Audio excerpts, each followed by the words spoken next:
બધા વેલ્યુ એજ્યુકેશનની વાત કરે છે, પરંતુ વાસ્તવિકમાં વેલ્યુ એજ્યુકેશન સેલ્ફથી શરૂઆત થઈ છે. જે કોઈ વક્તા કે સંસ્થાને જોઈને લોકો તેનું અનુકરણ કરે છે. જ્યારે કોઈ વક્તા કે સંસ્થા વેલ્યુ એજ્યુકેશનની વાત કરે પરંતુ તે ફોલો ન કરે, તેનું યુથ અને દેશના લોકોમાં અસર અને બદલાવ કઈ રીતે આવશે? બિલકુલ નહીં આવે. એટલે સ્વામી વિવેકાનંદ કહે તો પહેલે બી પછી મેક. ફર્સ્ટ બી ધેન મેક. તમે પહેલાં પોતે મહાન બનો, પછી બીજાને મહાન બનો. પહેલાં પોતાનું ચારિત્ર ઘડતર કરો, પછી બીજાનું ચારિત્ર ઘડતર થાય. એક મજાની વાત, થોડા છોકરાઓ મસ્તી કરતા હતા. પછી એક શિક્ષક ત્યાંથી નીકળ્યા. એ શું કરો છો એલા? કે સર, અમે લોકો વિશેષ પ્રકારની રમત રમી રહ્યા છીએ. શું રમત છે? ગપાટું હાંકવાની રમત. એની કોમ્પિટિશન જામી છે. જે સૌથી મોટી ગપ મારી શકશે, સૌથી મોટું જૂઠું, વધારે જૂઠું બોલી શકશે, એને અમે ઇનામ આપીએ છીએ. એના આવી જાતની કોમ્પિટિશન હોય? અરે કોઈ દિવસ જૂઠું બોલાય નહીં, હંમેશા સાચું બોલવાનું. જો આખી જિંદગીમાં હું ક્યારેય જૂઠું બોલ્યો નથી. બધા છોકરા તાળી, sir you get the first prize, you get the first prize. કારણ કે છોકરાઓ સીઆઈડી ઓફિસરને ખબર છે, જે 4 દિવસ પહેલાં તમે મેડિકલ લીવ લીધી વગર બીમારથી, એ બધું એણે જોયેલું છે. એટલે કે sir you get the first prize. કે એનાથી વધારે જૂઠું શું હોઈ શકે? કાંઈ જિંદગીમાં હું જૂઠું નથી બોલ્યો. તો એનાથી અસર થવાની નથી. બિલકુલ સાચી વાત છે તમારી.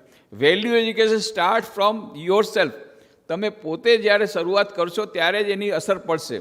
એટલા માટે જ સ્વામી વિવેકાનંદ કહ્યું બી એન્ડ મેકનો મંત્ર આપ્યો છે નિવેદિતાને, અને કહ્યું હતું કે વેલ્યુ એજ્યુકેશનનું ફર્સ્ટ સ્ટેપ એ જ છે, પોતાનું ચારિત્ર ઘડતર કરો, ત્યારે જ બીજાનું ચારિત્ર ઘડતર થશે. દેશનું પુનર્નિર્માણ ત્યાં સુધી નહીં થાય જ્યાં સુધી દેશનું પુનર્નિર્માણ ત્યાં સુધી નહીં થાય જ્યાં દેશવાસીઓનું ચારિત્ર ઘડતર નહીં થાય. અને દેશવાસીઓનું ચારિત્ર ઘડતર ક્યારે થશે? કે જે ચારિત્ર ઘડતર કરવા માટેની જે ટ્રેનિંગ આપે છે એનું ચારિત્ર ઘડતર થશે. અને એટલા માટે શિક્ષકોની સૌથી મોટી ભૂમિકા છે. કારણ કે કોઈ પણ બિલ્ડિંગ આપણે બનાવવી હોય એનો પાયો મજબૂત હોવો જોઈએ. આ ભૂકંપમાં જેનો પાયો મજબૂત હતો એ મકાન ટકી ગયા હતા, બાકી બધા પડી ગયા.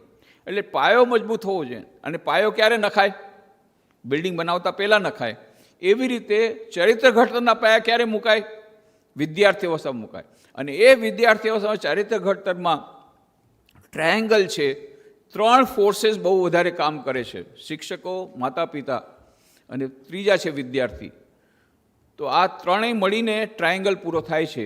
અને વિદ્યાર્થીઓને આપતી શૈક્ષણિક સંસ્થા અને એન્વાયરમેન્ટ, આ બધાનો પણ અસર પડે છે. અને ચારિત્ર ઘડતર કેવી રીતે થાય છે? તો ચારિત્ર ઘડતર છે, ચારિત્ર ઘડતર એટલે શું? સંસ્કારોનો સરવાળો. આ સંસ્કારો ક્યાંથી મળે છે? 4 પ્રકારના પરિબળો એવા કામ કરે છે.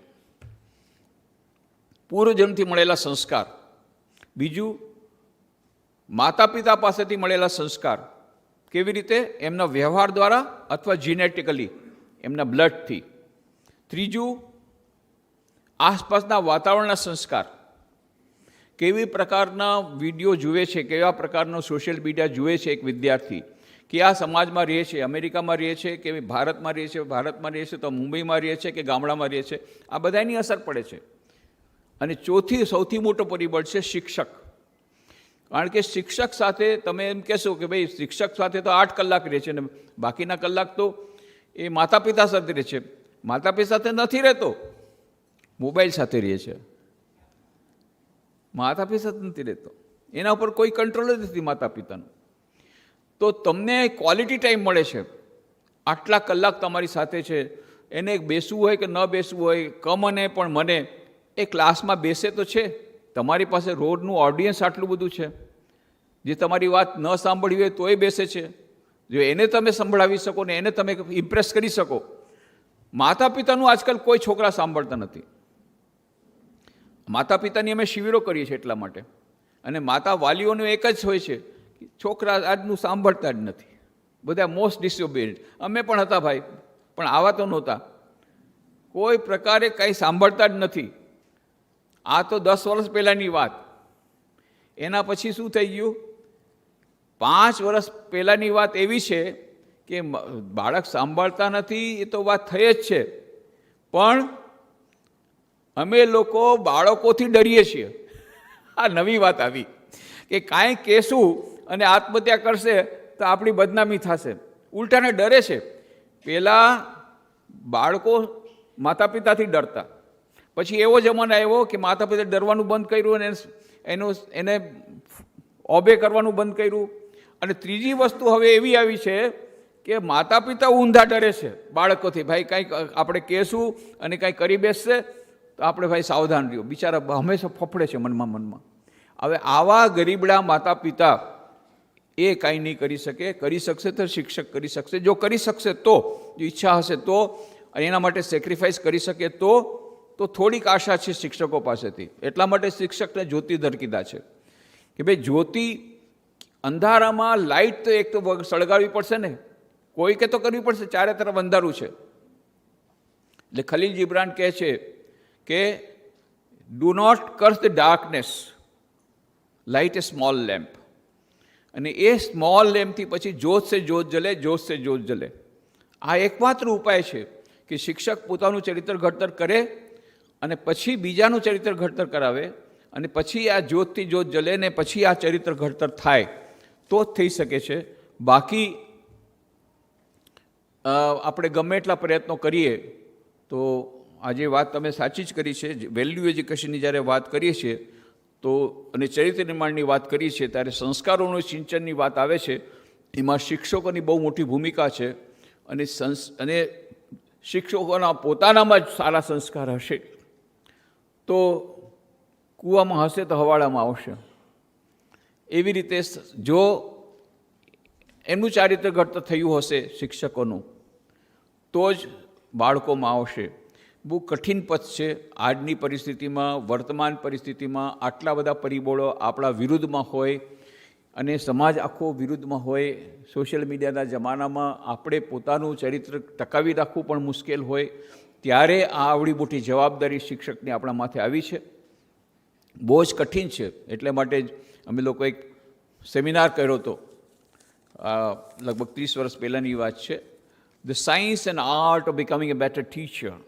અને એનું ઉદ્ઘાટન કર્યું હતું એ વખતના ફોર્મર યુનેસ્કોના director of UNESCO educational institute doctor Ravindra Dave અને યશવંત શુક્લા બહુ સરસ પ્રવચન આપ્યું. તેમણે કહ્યું કે ભાઈ આ શિક્ષકના વ્યવસાયમાં, હું વ્યવસાય નથી કહેતો, મોટો સ્વધર્મ છે.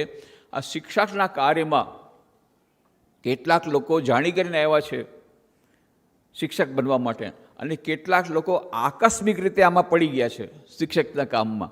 તો જે લોકો આકસ્મિક રીતે પડ્યા છે એમને હું હાથ જોડીને કહું છું, તમે આમાંથી વિદાય કરો, કારણ તમને જે જોઈએ છે આ નહીં મળે. તમને જોઈએ છે ફેસિલિટી, તમને જોઈએ છે TADA, તમને જોઈએ છે બધી ફેસિલિટી, તમને આ બધું જોઈએ છે. પણ જો સેક્રિફાઈસ કરવું હોય પોતાનું જીવન અને બલિદાન સ્વીકાર કરવું હોય, ત્યાગ સ્વીકાર કરવો હોય, અને બહુ સુંદર એમણે વાત કરી, એમના પોતાના શિક્ષકની વાત કરી કે આજે પણ અમારા એક શિક્ષક હતા, અત્યંત સાદા સીધા. એમની પાસે કાંઈ કરતાં કાંઈ નહોતું, ધન સંપત્તિ કાંઈ નહોતી, પણ એમનું જીવન એટલું બધું એ પ્રેરક હતું કે એનાથી બધા વિદ્યાર્થીઓ શીખતા. અને અમે લોકો આજે પણ એ અમારા શિક્ષકને યાદ કરીએ છીએ. અને કારણ કે એમણે પોતાના જીવનમાં મૂલ્યોને સિંચન કર્યું હતું, પોતાના જીવનમાં મૂલ્યોને સ્થાન આપ્યું હતું, પોતાના જીવનમાં એ કેરેક્ટરથી ને ચરિત્રથી એટલા મહાન હતા કે ભલે એ બહુ સાદગીપૂર્ણ જીવન જીવતા અને કોઈને પણ વિદ્યાર્થીને ભણાવવું હોય તો ભણાવતા, કોઈ પણ જાતનો ચાર્જ લીધા વગર. આવું મહાન એમનું જીવન હતું. જ્યારે એમનું મૃત્યુ થયું ત્યારે આખું ગામ સ્મશાન યાત્રામાં હતું, આખું ગામ. બસ આ છે શિક્ષકની એક ઉપલબ્ધિ કે શું મળશે. ઓછામાં ઓછી સેલેરી શિક્ષકને મળે છે, પણ સૌથી મોટું કામ એ કરી રહ્યા છે. અને બીજું કાંઈ ન મળે, સન્માને આજકાલ નથી મળતું, અને તેમ છતાં પોતાની પીઠ થાબડીને કે ના તું મહાન છો એમ કરીને આ વિષમ પરિસ્થિતિમાં જે આગળ વધી રહ્યા છે એ શિક્ષક જ જ્યોતિર્ધર છે. અને એ શિક્ષક જ આખું પરિવર્તન લાવશે, ધીરે ધીરે લાવશે. જોત સે જોત જલે, બી એન્ડ મેક એ ફોલો કરી અને આ વેલ્યુ એજ્યુકેશનને કામ આગળ ધપાવશે.